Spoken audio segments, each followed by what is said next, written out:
বাড়িতে দুইটি বউ, তবু আর আমার শান্তি হলো না। সকাল তো হয়েই যাচ্ছে, এখনো উঠেনি। কখন রান্না বান্না করবি, কখন সেহরি করব, এখনো ওগর ওঠার সময়ই হয়নি। কি যে হবে। বড় বৌমা, ওগো বড় বৌমা, এখনো কি উঠোনি তোমরা? ছোট বৌমা, ওগো ছোট বৌমা, তোমরা কি শুনতে পাচ্ছ? তাড়াতাড়ি উঠে আসো তো, এইদিকে আসো। সকাল তো হয়েই যাচ্ছে, তোমরা কখন উঠবে গো? এই বুড়িটার জন্য আমাদের আর শান্তি হলো না। উঠেই ডাকাডাকি শুরু করে দিয়েছে। শুধু ইয়ার খাবার আর খাবার। এই বয়সে এত কি করে খায় এই বুড়িটা, বুঝতে পারি না। আজকে আমি এখন উঠতে পারবো না। বড় দিদি উঠে রান্না করলে করবে, না করলে নাই। আমি পারবো না। আজকে তো উঠতে উঠতে অনেক দেরি হয়ে গিয়েছে। ওইদিকে মাও ডাকাডাকি শুরু করে দিয়েছে। যাই, গিয়ে আগে দেখে আসি, তারপর না হয় রান্নাঘরে যাব। বুড়ি তার দুনু বৌমাকে অনেকক্ষণ ডাকাডাকি করতে থাকে। কিছুক্ষণ পর বড় বৌমাটা যায়, তারপর ছোট বৌমাটিও যেতে হয়। তোমাদেরকে কখন থেকে ডাকাডাকি করতেছি, তোমাদের কি কানে কথা যায় না? এখন থেকে ডাকছি। তোমরা রান্না বান্না কখন করবে? সকাল তো পড়াই হয়েই যাচ্ছে।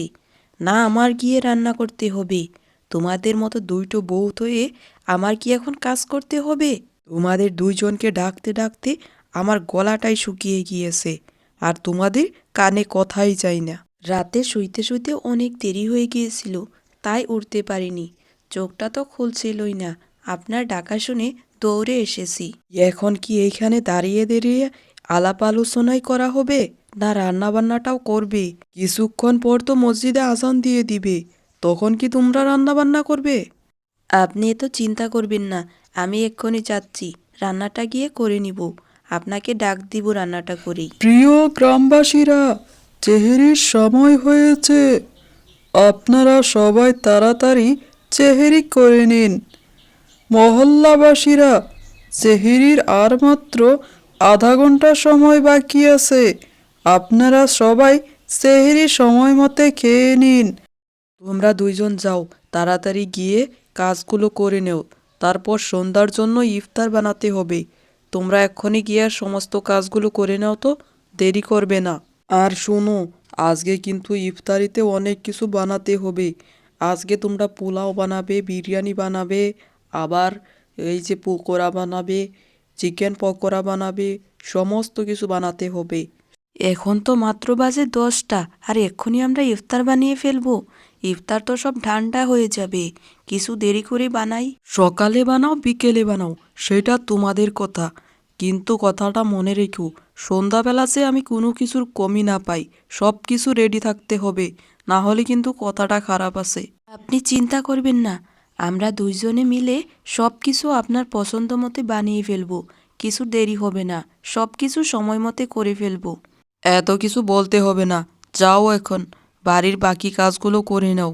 অনেক কাজ বাকি আছে, এইখানে দাঁড়িয়ে দাঁড়িয়ে কথা বললে হবে না, বাড়ির কাজগুলো করতে হবে।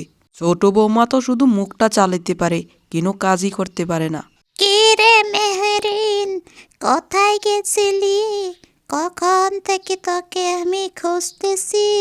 তোকে কি কখনো বাড়িতে পাওয়া যাবে না? সারা দিন তুই শুধু ঘুরতে থাকস। আমার কি একা একা এখনো কাজ করার বয়স আছে? আর কত আমি একা একা এই বাড়ির কাজ করব? তুই তো পারস আমার একটু হাতে হাত পাঠাইতে, কিন্তু একটা কাজও আমি তোকে দিয়ে করাতে পারি না। সারা দিন শুধু ঘুরে বেড়াস গ্রামে গ্রামে। দিদা, কি হয়েছে? এমনভাবে চিৎকার করছো যেন আমি কি করে ফেলেছি। একটু তো ঘুরতেই বের হয়েছিলাম। বাড়িতে কি আর একা একা ভালো লাগে? একটু তো বাইরের থেকে বের হতে ইচ্ছে যায়। আচ্ছা বলো, আমাদের বাড়িতে কি আরও কেউ আছে যার সাথে আমি একটু কথা বলতে পারবো? একটু তো ঘুরতে আমারও ইচ্ছে যায়। বন্ধু বান্ধবের সাথে একটু ঘুরে আসলাম আর কি। তোর তো মুখটা শুধু চলতেই থাকে। এইভাবে যেমন মুখ চালাস, কাজ করতে পারোস না। একটা চোর মারি না, তোকে এক্ষুনি বসিয়ে দেবো। একটা কাজ করানো যায় না মেয়েটাকে দিয়ে? অসভ্য মেয়ে মেয়েটা। এই মেয়েটা আমার জীবনটাই শেষ করে দিয়েছে। আমার যে কি হবে? দিদা, কি হয়েছে? এমনভাবে কাঁদছো কেন? কেঁদো না। তুমি কাঁদলে আমার অনেক খারাপ লাগে। তুমি কেঁদো না। আমি আজ থেকে তোমার কথা শুনবো। আজ থেকে তোমার সাথে আর কখনো এমন করব না। তুমি তাও কেঁদো না। ৮০ বছরের রমলা তার নাতনি মেহেরিনের সাথে গ্রামে বাস করত। তারা খুব গরিব ছিল।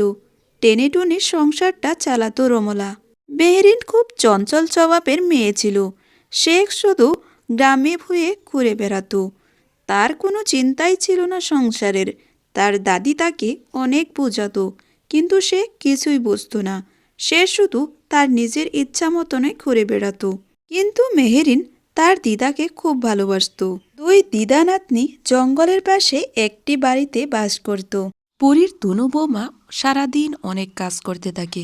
বুড়ির নানা ধরনের আবদার পূরণ করতে করতে তনু বৌমার তো অনেক কষ্ট লেগে যায়। তাই গিয়ে দুপুরবেলা একটু শুয়ে পড়ে। সূর্য গিয়ে মাথায় উঠেছে। এখনো মহারানীটার ওঠার সময় হয়নি। এখনো শুয়ে আছে। বাড়ির একটা কাজ করে না, শুধু ওর শুয়ে থাকে। আমার ছেলেটাকে কি জাদু করেছে, ওর কথায় উঠে বসে। আমার একটা কথাও শুনে না। এই বাড়িতে আর থাকতে ইচ্ছে করছে না। আজকে যদি আমার ছেলেটা আমার কথা না শুনে, এই বাড়িটা ছেড়েই চলে যাব। আজকে দেখাচ্ছি মজা মহারানী তোকে। দাঁড়া, আসছি আমি। রূপালীর বয়স ৮০ পার হয়েছে। তবু কিন্তু ওর গায়ের শক্তি কোনো দিক থেকেই কম নাই। ও পুরো দিন বৌমার সাথে ঝগড়াতে লিপ্ত থাকতো। বৌমাকে ছোটো করাই তার প্রতিদিনের কাজ ছিল। কি রে রিঙ্কি, শুন তো, গাইগুলোকে খাবার দিতে হবে না? আজকে আমার নদীর জল খেতে ইচ্ছে করছে। আমার জন্য নদী থেকে জল নিয়ে আয়। আর শুন, টুলিতে ধান আছে, অনেক দিন হলো রোদে দেওয়া হয়নি। সব ধানে তো কিড়ে লেগে গিয়েছে। ওই সবগুলি ধান বাইরে বের করে দে, রোদে দিয়ে শুকিয়ে তারপর ঘরে নিয়ে রাখ। ঠিক আছে? এখন তাড়াতাড়ি কাজগুলো করে নে। আপনি যা যা বলেছেন সব কাম হয়ে যাবে। আপনি চিন্তা করবেন না। আপনি ঘরে গিয়ে বসেন। কি রে মেহরিন, আজকে তো ঘরে কিছুই নেই। কি দিয়ে আমরা ইফতার করব? আজকে তো ঘরে এক মুঠ চাউলও নেই। আজকে যে কি করে ইফতারটা করব বুঝতেই তো পারছি না। আর চেহারে কি দিয়ে খাবো তারও তো কোনো ব্যবস্থা নাই রে। আজকে আমরা কি হবে? দিদা, তোমার শরীরটাও তো আজ ভালো দেখছি না। আজকে আমরা কি খাবো? আচ্ছা দিদা, আমি কি জঙ্গল থেকে কিছু নিয়ে আসবো? আমি যাই, গিয়ে জঙ্গল থেকে তোমার জন্য কিছু নিয়ে আসি। জঙ্গলে যদি ফলমূল পাই, সেগুলোই নিয়ে আসবো। ওইগুলো দিয়েই আমরা ইফতার করব আজকে। না না, তোর একা একা যেতে হবে না। আমি দেখছি, যাই গিয়ে দেখে আসি কোথাও কিছু পাই কি নাই। দিদা, আমার কিচ্ছু হবে না। আমি ফিরে এসে যাব। তুমি এত চিন্তা করো না তো। কিছুই হবে না, দেখো। তুমি চিন্তা করো না, তুমি বাড়িতে বসো। মেহেরিন তার দিদাকে বুঝিয়ে সে রওনা হয় জঙ্গলের দিকে। মেহেরিন ঘন জঙ্গলের ভিতর দিয়ে একা একা এগিয়ে যাচ্ছিল। তার মনে ভয় ছিল, তবু কিন্তু সে সাহস করে এগিয়ে গিয়ে যাইতে থাকে। তার আগালে পিছালে নানা জীবজন্তু পার হচ্ছিল। এইসব দেখে সে ভয় পায়নি। সে যাইতে যাইতে রাস্তায় আন্ধার হয়ে যায়। যদিও আন্ধার হয়ে যায়, চাঁদের প্রহরে কিন্তু রাস্তাটা ঝকঝক করছিল। জঙ্গলের মাঝখানে এক বুড়োর সাথে তার দেখা হয়। এই মেয়ে, কে তুমি? এইখানে এত রাতে কি করছো? জঙ্গলের ধারে কি কেউ একা একা আসে? তোমার তো সাহস কম না? আমি জঙ্গলে এসেছিলাম ফল নিতে, কিন্তু ভিতরে আসতে আসতে অনেক রাত হয়ে যায়। আমি যেতে আর রাস্তা পাচ্ছিলাম না। আমি অনেক বিপদে পড়ে এইখানে এসেছি। আপনি আমাকে একটু সাহায্য করতে পারবেন? সাহায্য? আমি কিসের সাহায্য করব মেয়ে? বলো তো, আমি তোমার জন্য কি করতে পারি? আপনি আমার দাদুর মতো। আপনি একটু আমাকে আজকের রাতটা এখানে থাকতে দিন। আমি সকালবেলা চলে যাব। তা না হয় তোমাকে থাকতে দিব আমি, তাতে কোনো সমস্যা নাই। তবে তুমি এইখানে একা একা কেন এসেছো? আমার দিদা আর দাদু অনেক বুড়ো হয়ে গিয়েছে। এখন আর তারা আগের মতো কাজও করতে পারে না। লোকের বাড়িতে গেলেও তাদেরকে কেউ কাজ দেয় না। তাই আমাদের জীবনটা চালানো খুব মুশকিল হয়ে গিয়েছে। আমি ভেবেছিলাম জঙ্গল থেকে কিছু ফলমূল নিয়ে দিব দাদুকে বিক্রি করার জন্য, কিন্তু এইখানে আসতেই অনেক রাত হয়ে যায়। তাই আমি একা একা ফিরতেই পারছিলাম না। আজকের রাতটা আপনি আপনার সাথে আমাকে থাকতে দেন, আমি সকালবেলা চলে যাব। মেহেরিনের কথা শুনে সেই বুড়োটি তার ছোট্ট ঘরে মেহেরিনকে থাকতে দেয়। মেহেরিন সারা রাত ওইখানেই কাটিয়ে দেয়। সকালবেলা সে বেরিয়ে পড়ে। জঙ্গল থেকে অনেক ফলমূল নিয়ে সে বাড়ি ফিরে আসে।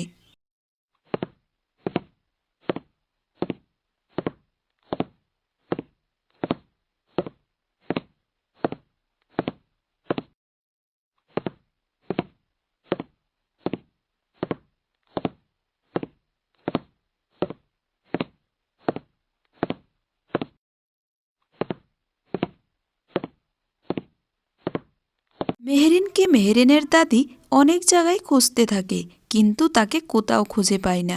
সে বাড়ি ফিরে আসে। বাড়ি ফিরে এসে দেখে মেহেরিন তো বাড়িতে এসে গেছে। কিরে, আমি তোকে কয়বার না করলাম, যাস না একা একা? তুই আমার কথাই শুনোস না। কোথায় গিয়েছিলি তুই? আমি কয় জায়গায় খুঁজেছি তোকে। আমাকে কি তুই একটু শান্তিতে থাকতে দিবি না? আমি তো তোমাদেরকে বলে গিয়েছিলাম আমি জঙ্গলে যাচ্ছি। আমি জঙ্গলে যেতে ওইখানে তো রাত হয়ে যায়, তাই আমি বাড়ি ফিরতে পারিনি। আর দেখো, আমি বস্তা ভরে কতটা ফল নিয়ে এসেছি। এখন আর আমাদের চিন্তা থাকবে না। এই দেখো, রোজার মাস চলতেছে। এই ফলগুলো নিয়ে দাদুকে দেও। বাজারে নিয়ে বিক্রি করলে অনেক টাকা পাবো আমরা। আমি এখন থেকে ফল এনে দিব, দাদু গিয়ে বাজারে বিক্রি করবে। তোমরা দেখবে আমাদের আর কষ্টই থাকবে না। সবগুলো ফল নিতে পারবে তো? মাথায় ভারী লাগছে না তো? বাজারে নিয়ে বিক্রি করলে এই ফল দিয়ে অনেক টাকা পাবে। তুমি গিয়ে বিক্রি করে আসো। আমি চাই বিক্রি করতে, তোমরা চিন্তা করো না। আমার আসতে কিন্তু সন্ধ্যা হয়ে যাবে। মেহেরিন জঙ্গল থেকে প্রতিদিন তার দাদুর জন্য অনেক জাতের ফল নিয়ে আসতো, আর তার দাদু সেই ফলগুলো বাজারে নিয়ে বিক্রি করত।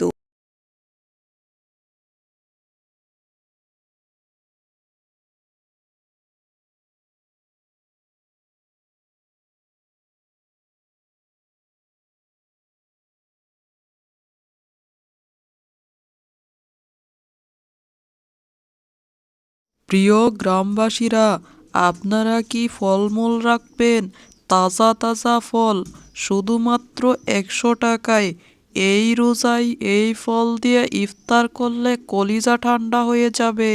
সুস্বাদু ফল খেতে বেরিয়ে আসুন। আপনারা কি ফল রাখবেন? ও কাকু, আমাকে কিছু ফল দিন।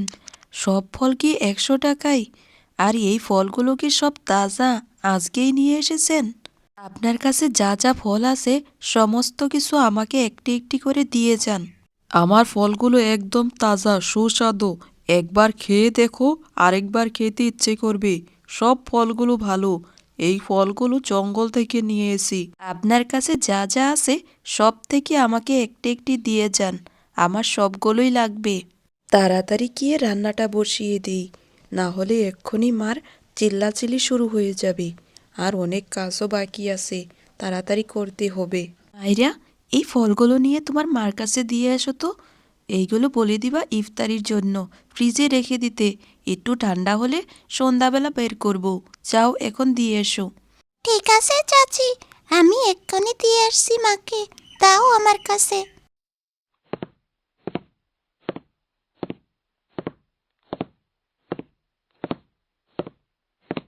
ও মা, এইগুলো সব চাচি দিয়েছে। এইগুলো নাকি ফ্রিজে রেখে দিতে আর ইফতারির সময় বার করতে বলেছে চাচি। এই রূপালি, রূপালি, এই আমার কলিজার টুকরা রূপালি, এদিকে এসো তো একটু। একটু দরকার আছে তোমার সাথে। আসো না বাড়িয়ে, কোথায় গেছো? রূপালি।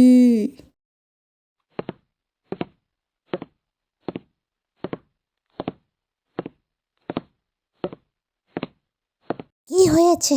এত ডাকাডাকি করে থাকতে পারছি না তোমার ডাকার জন্য। তাড়াতাড়ি বলো কি হয়েছে? এত মরে যাচ্ছ কেন? ও জান, তুমি কোথায় হারিয়ে যাও? আমার চোখের সামনে সামনে তো থাকতে পারো। তুমি জানো না আমি তোমাকে না দেখলে আমার ভালো লাগে না। তাড়াতাড়ি তুমি এদিকে এসো তো, তোমার সাথে একটি জরুরি কথা আছে। আসো, বসো। এত মিষ্টি মিষ্টি কথা বলছো কেন? আমি তো তোমার বুদ্ধি সব জানি। কি হয়েছে সেই কাজের কথা বলো তাড়াতাড়ি। এইসব নাটকবাজি আমার সাথে করতে হবে না। আরে জান, রাগ করো কেন? আসো না, এদিকে একটু বসো। তোমার সাথে ভালো মন্দ কথা বলতে তো আমার ইচ্ছে যায়। তুমি এমন রাগ দেখাও, আমার তো ভয় লেগে যায়। কি হয়েছে জান? বসো। ওরে বাবা, দেখো বুড়ার কথা। তার মিষ্টি মিষ্টি কথাতে আমি গলে যাব? ভেবেছোটা কি আমি তোমার মিষ্টি মিষ্টি কথাতে গলবো না? এখন তোমার বুদ্ধির কথাটা বলো তো, কেন এত মিষ্টি মিষ্টি কথা বলছো? আরে জান, তুমি রাগ কেন করছো? আসো তো এখানে, একটু বসো, মাথা ঠান্ডা করো। আমি তোমার সাথে কোনো নাটকবাজি করছি না তো। আমি তোমার সাথে একটু ভালো মন্দ কথা বলবো, তাই আর কি। তোমার আবার ভালোবাসার কথা? আজ তোরই তো জীবনে কখনো কোনোদিন ভালোবাসার কথা বলনি। আজকে কি করে মনে হলো তোমার ভালোবাসার কথা বলতে? আমার সাথে নাটকবাজি শুরু করছো বুড়া। ও জান, অনেক দিন হয়েছে তোমার চাদর হাতের চা খাওয়া হয়নি। আমাকে আজকে এক কাপ চা খাওয়াবে? আজকে আমার খুব চা খেতে ইচ্ছে করছে। আজকে একটু আমার জানের হাতের চা খাবো, তাই আর কি ডাক্তারটা কি করছি। তুমি যদি কিছু মনে না করো, আমার জন্য এক কাপ চা বানিয়ে নিয়ে এসে তো। যাও আমার মিষ্টি জান, যাও। ও, তোমার এই বুদ্ধি? আমি তো জানি তোমার নাটক। শালার বুড়ো, তোমার নাটকবাজি আমি জানি না। আমাকে দিয়ে কাজ করানোর জন্য তোমার যে নতুন নতুন বুদ্ধি বের হচ্ছে, একদম বুদ্ধিটা বের করে ফেলবো তোমার। জান, এমন কেন করছো? যাও না, অনেক দিন হয়েছে চা খাওয়া হয়নি। তোমার হাতের একটু চা খাবো, তাই বললাম। তুমি আমার কথাটাই শোনো না। যাও না জান। এই বুড়োটা আমার জীবনটাই নষ্ট করে দিয়েছে। সারাদিন শুধু আমি কাজই কাজ করি। রিঙ্কি, তুই এসেছস, ভালোই হয়েছে। আমি এই পোলাওটা বসিয়েছি, এইখান থেকে তো আর লড়া যাবে না। তুই গিয়ে সব এই যে আমি রান্না বান্না করে রেখেছি সব কিছু ইফতার সাজিয়ে ফেল, না হলে এক্ষুনি মা কিন্তু আবার চিল্লাচিল্লি শুরু করে দিবে। রিঙ্কি, তুই গিয়ে ফ্রিজ থেকে ফলমূলগুলো বের করে নিয়ে আয়, তারপর না হয় আমরা কেটে সেটে একসাথে খাবো। এখন আর কাটতে হবে না। আজকে যে মা বলেছিল নদীর জল খাবে, তাই আমি নদীর থেকে জল এনে ফ্রিজে রেখে দিয়েছিলাম। এই যে দেখো, এইগুলো নিয়ে আমি রেখে দেই, না হলে আবার মা চিল্লাচিল্লি করবে। তুমি বাকি সব কাজগুলো সামলে তাড়াতাড়ি এসে যাও, না হলে আবার দেরি হয়ে যাবে। আমি এত এত ইফতার বানাচ্ছি, আর রুহান গিয়েছে দোকানে। আচ্ছা, গিয়ে একটু দেখে আসবি তো, রাস্তার দিকটা দেখ, ছেলেটা এখনো আসছে না কেন। দিদি, তুমি এত চিন্তা করো না, ও এসে যাবে। ও আর বাচ্চাগুলোর সাথে গিয়েছে, এক্ষুনি এসে যাবে। জানোই তো, ও তো আর কারো কথা শুনবে না, যা বলবে তাই করবে। আমিও তো না করেছিলাম যাইতে, তবু চলে গিয়েছে। ও কাকি কাকি, তাড়াতাড়ি আমাকে কিছু ইফতার দাও তো। তাড়াতাড়ি, আমার মা বলেছে যেতে হবে। তুমি তাড়াতাড়ি আমাকে চিকেন পকোড়া, পকোড়া, আরও আরও ওই যে লাড্ডু যে আছে, এইগুলো আমাকে দিয়ে দাও সব প্যাক করে। দাঁড়াও, দিচ্ছি দিচ্ছি, একজন একজন করে দিতে হবে তো। তুমি একটু দাঁড়াও, আমি এক্ষুনি দিচ্ছি। আমা, দেখো আমি কত কিছু নিয়ে এসেছি। আমরা আজকে মজা করে ইফতার করব। এই দেখো দিদি, আমরা রুহানের কথা বলতে বলতেই রুহান এসে গিয়েছে। আমি এখন যাই, তাড়াতাড়ি সব কিছু রেডি করে নিই। মসজিদের জন্য ইফতারটা বের করে রেখেছিলাম যে, ওইটা রুহানের দাদুর হাতে আমি দিয়ে আসি, না হলে আবার দেরি হয়ে যাবে। আমি তাড়াতাড়ি যাই। পুরীর দুই বৌমা সারাদিন অনেক কিছু রান্না করে, আর সব কিছু সাজিয়ে নিয়ে সবাই একসাথে বসে ইফতার করার জন্য। পুরীর দুই নাতি আর নাতনি খুব আনন্দ করছিল। এত কিছু ইফতার দেখে দুইজন তো খুব মজা করছিল। দেখতে দেখতে আজানের সময় হয়ে যায় আর মসজিদে আজান দেয় আর বাড়ির সবাই আনন্দের সাথে ইফতার করে। আপনার যদি আমার এই ভিডিওটি ভালো লেগে থাকে তাহলে আমার চ্যানেলটাকে সাবস্ক্রাইব করবেন।